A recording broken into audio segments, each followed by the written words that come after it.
I, I do believe that I am recording now. Hello, everybody. Phil Chenevert here. Yes, this is me.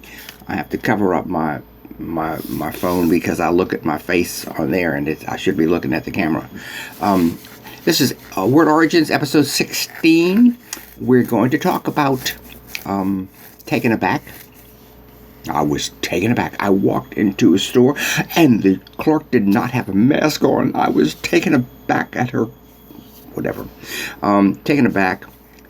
We use this now to mean surprised, shocked. What? And it comes from the sea. Obviously, sailing ships had rely on the wind to move them for their motive power. And when the wind is pushing them, let's say they're that way, and all of a sudden the wind shifts and pushes the sails back the other way, that ship or the sails are taken aback. They're pushed back against the mast. And the ship is momentarily helpless. It can't move. The rudder won't bite because the ship is not moving. The ship is taken aback. And from that, the phrase moved. It was a very useful phrase to be taken for someone that was like, what? And momentarily you are shocked. You are astonished. So taken aback comes from the sea. The bitter end. We are going to hang in there with this virus thing. We're going to defeat it. We're going to hang in there to the bitter end.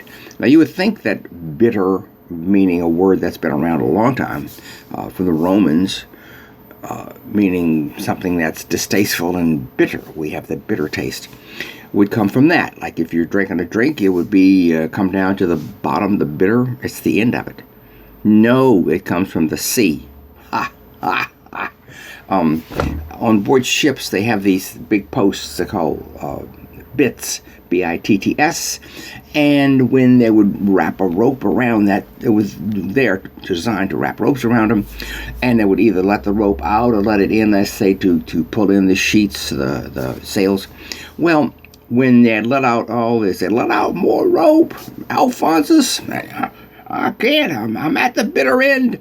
That means there's no more rope at the bit's end. That's it. So that phrase from the sea came for that. Another phrase, the last phrase, is called another day, another dollar. Now, you may be surprised to know that this did come from the sea. It's a very recent one. In the 19th century, American sailors were paid $1 a day.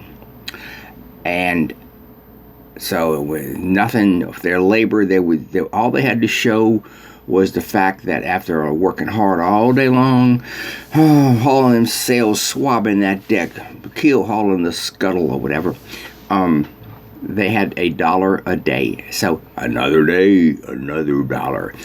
Joseph Conrad, the novelist, made this particular one popular. This is Phil Chenevert signing out with Word Origins number 16. We're going to leave the sea next time. Yes, we're going to go to the stage and see who stole your thunder.